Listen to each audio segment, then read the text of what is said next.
बिस्मिल्लाहिर्रहमानिर्रहीम। अस्सलाम वालेकुम नाज़रीन, मैं हूं ज़ैन अली। नाज़रीन, हमारी 20 नवंबर है और दिन है पीर का। मैं अक्सर अपनी वीडियोस में वासिफ अली वासिफ साहब के ये जुमले कहता हूं जिसमें वो कहते हैं कि जिस शख्स के ऊपर अल्लाह ताला का खास साया हो, जिस शख्स के ऊपर रब ताला का खास करम हो, उस शख्स को हराया नहीं जा सकता, उस शख्स को गिराया नहीं जा सकता। तमाम तर कोशिशों के बावजूद वो शख्स हारता नहीं है। मुझे वासिफ अली वासिफ साहब के ये जुमले इमरान खान पर बिल्कुल ठीक लगते हैं। यानी पिछले 1.5-2 साल में जब से इमरान खान की हुकूमत खत्म हुई तब से लेकर अब तक इमरान खान के खिलाफ कौन कौन से केसेस नहीं बनाए गए। यानी पूरा जोर लगाया गया, पूरी ताकत का इस्तेमाल किया गया कि किसी तरीके से इमरान खान को लंबे अरसे के लिए जेल में डाल दिया जाए, किसी तरीके से इमरान खान को सिस्टम से बाहर कर दिया जाए। बुनियादी तौर पर 3 केसेस थे जिसको बुनियाद बनाकर इमरान खान को जेल में रखने का प्लान था। पहला था तोशाखाना केस। तोशाखाना केस के गुब्बारे से उसी दिन हवा निकल गई जिस दिन जज हुमायूं दिलावर ने उस केस का ट्रायल किया। जिस किस्म का ट्रायल हुआ, सब ने कह दिया कि तोशाखाना केस में इमरान खान को शायद जेल में लंबे अरसे के लिए ना रखा जा सके। फिर था साइफर का केस। साइफर केस इतना कमजोर था कि मजबूरन उस तमाम तर केस का ट्रायल जेल में रखा गया। ना कोई वो केस का ट्रायल सुन सके और ना ही उस केस के ऊपर सवालात उठा सके, क्योंकि साइफर केस में भी कुछ नहीं था। तीसरा था अलकादिर यूनिवर्सिटी का केस। अलकादिर यूनिवर्सिटी केस में पिछले 1.5-2 साल में पूरी कोशिश की गई, पूरा मीडिया ने बयानिया बनाया, नैरेटिव बनाया कि किसी तरीके से इमरान खान को अलकादिर ट्रस्ट केस में करप्ट साबित किया जाए, क्योंकि हर शख्स ये बात करता था, इमरान खान का सख्त से सख्त नाकिद भी ये बात करता था कि जनाब इमरान खान ने करप्शन नहीं की, इमरान खान करप्ट नहीं है। लेकिन पिछले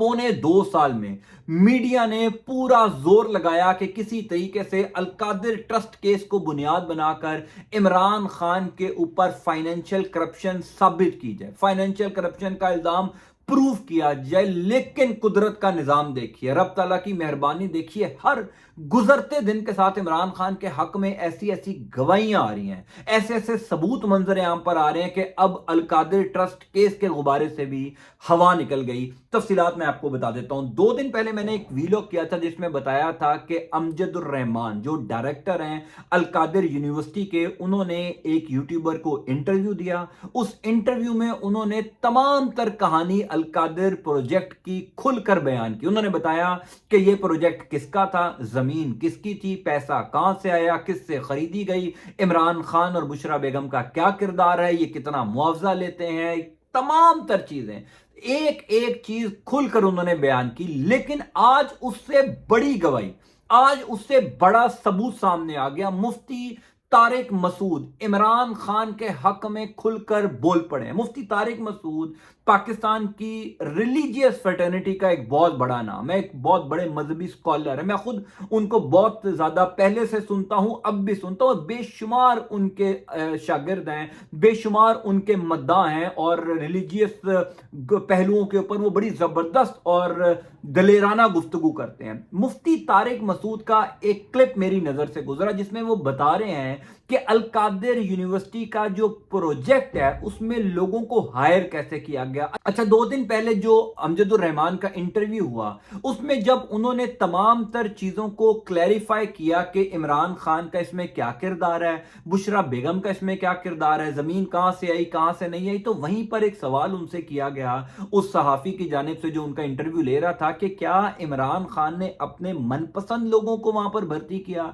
यानी क्या इमरान खान ने इस तरीके से करप्शन की कि अपने पसंदीदा लोगों को यूनिवर्सिटी के अंदर बड़े बड़े ओहदों पर रखा हो ताकि उनको जो तनख्वाह मिले या इमरान खान को इसका कोई फायदा हो सके। तो आज मुफ्ती तारिक मसूद ने जो एक वीडियो उनकी मेरे सामने आई उसमें वो ये बता रहे हैं कि जो इस यूनिवर्सिटी के पहले डीन थे, यानी जिन्होंने तमाम तर मामलात इस यूनिवर्सिटी के चलाने थे, उनको कैसे हायर किया गया। मुफ्ती तारिक मसूद ये कहते हैं कि डॉक्टर ज़ीशान ये वो साहब हैं जिनको सबसे पहले यूनिवर्सिटी का डीन मुकर्रर किया गया। वो ये कहते हैं कि डॉक्टर ज़ीशान का ताल्लुक मुफ्ती तकी उस्मानी से है। मुफ्ती तकी उस्मानी पाकिस्तान की रिलीजियस फ्रेटर्निटी का एक बहुत बड़ा नाम, पाकिस्तान में एक बड़े जबरदस्त मजहबी स्कॉलर, एक ऐसी शख्सियत जिसको हर शख्स पसंद करता है। मुफ्ती तकी उस्मानी साहब का ताल्लुक डॉक्टर ज़ीशान से है। डॉक्टर ज़ीशान अलका القادر یونیورسٹی کے پہلے ڈین ہیں، یہ مفتی طارق مسعود صاحب بتا رہے ہیں۔ مفتی طارق مسعود صاحب کہتے ہیں کہ خود ڈاکٹر ذیشان نے یہ بتایا کہ عمران خان نے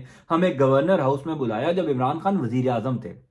ہمیں بلایا گیا اور ہمیں یہ کہا گیا کہ القادر یونیورسٹی کا پروجیکٹ شروع ہونے جا رہا ہے، میں چاہتا ہوں کہ آپ وہاں پر بطور ڈین کام کریں، وہاں پر جو ہے وہ آپ اسلامی تعلیمات دیں، آپ صوفیزم کو پروموٹ کریں، یعنی وہ تمام چیزیں جو شاید باقی پاکستان کی کسی یونیورسٹی میں نہ ہوں، میں چاہتا ہوں القادر یونیورسٹی کے اندر آپ وہ ایجوکیشن لوگوں کے اندر شروع کرنا چاہیں، جو آپ سب کو پتا ہے کہ رحمت اللہ عالمین ایک اتھارٹی بھی بنی تھی۔ اسی وجہ سے عمران خان بار بار کہتے ہیں کہ میں اور بشرا بیگم ٹرسٹی بنے تھے، کیونکہ بشرا بیگم کا انٹرسٹ تھا رحمت للعالمین اتھارٹی کے اندر بھی اور اس تمام تر تعلیم کو پروموٹ کرنے میں بھی۔ آقا علیہ السلام کے حوالے سے جو بھی القادر یونیورسٹی کے اندر پروگرامز یا آگے جا کر سبجیکٹس متعارف کروانے تھے، بشرا بیگم کا اس کے اندر انٹرسٹ تھا، یہ عمران خان خود کئی انٹرویوز کے اندر کہہ چکے ہیں۔ لیکن اب مفتی طارق مسعود صاحب یعنی عمران خان کو جیل گئے ہوئے 106 دن ہو چکے ہیں، عمران خان جیل میں ہے، تحریک انصاف کے اوپر کریک ڈاؤن ہے، کرائسس ہے،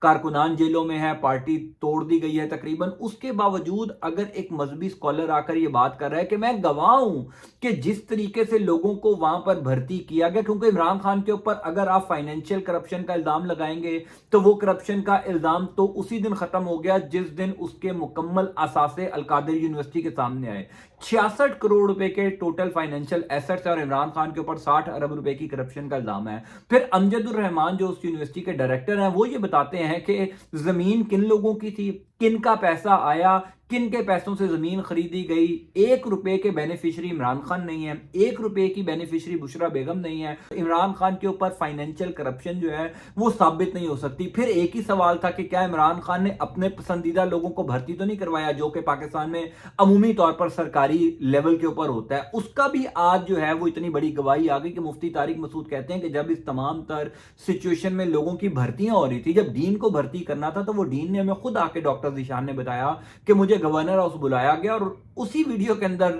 مفتی طارق مسعود صاحب یہ فرماتے ہیں کہ جب ڈاکٹر ذیشان کو گورنر ہاؤس بلایا گیا تو ڈاکٹر ذیشان نے مفتی طارق مسعود کو بتایا کہ ہمیں 1 کپ چائے دی گئی اور ہمیں یہ کہا گیا کہ چونکہ پاکستان کے پاس اتنے فائنینشیل معاملات بہتر نہیں ہیں کہ ہم آپ لوگوں کی تواضع کریں، آپ لوگ ایک چائے پئیں، اور اگلا ٹاسک جو آپ کو دیا گیا وہ یہ ہے کہ آپ نے القادر یونیورسٹی میں ڈین کے طور پر جو اپنے فرائض سر انجام دینے ہیں۔ تو ایسا بندہ کیسے کرپشن کر سکتا ہے؟ ایسا بندہ جو ہے وہ کیسے پاکستان کو مالی طور پر نقصان پہنچا سکتا ہے یا اپنا پیٹ بھرنے کی کوشش کر سکتا ہے؟ تو بنیادی بات بتانے کی یہ ہے کہ اب وہ لوگ بھی عمران خان کے حق میں بولنا شروع ہو گئے ہیں جو پچھلے شاید 105 یا 110 دن سے خاموش تھے۔ اب آہستہ آہستہ یہ جو القادر ٹرسٹ کیس ہے جس کے اوپر پورا ایک نیریٹو میڈیا نے بنایا تھا اور کوشش کی تھی کہ عمران خان کو فائنینشلی طور پر کرپٹ ثابت کیا جائے کہ عمران خان نے کرپشن کی ہے، اب القادر ٹرسٹ کے غبارے سے بھی ہوا نکلتی جا رہی ہے اور آئندہ آنے والے دنوں میں اس کیس سے بھی کچھ نہیں نکلے گا، پھر کوئی اور کیس عمران خان کے خلاف بنانا پڑے گا، عمران خان کو جیل میں ڈالنے کے لیے کوئی اور پلان بنانا پڑے گا، کیونکہ اگر یہ تمام کیسز ایسے ہی کمزور ہوتے رہے تو عمران خان باہر آ جائیں گے، عمران خان باہر آ جائیں تو الیکشن جیت جائیں گے، الیکشن سے پہلے تو عمران خان کو باہر نہیں آنے دینا، یہ اصل میں پورا پلان ہے۔ میں آپ کو اپڈیٹ کرتا جاؤں گا، انٹل نیکسٹ ٹائم، اللہ حافظ۔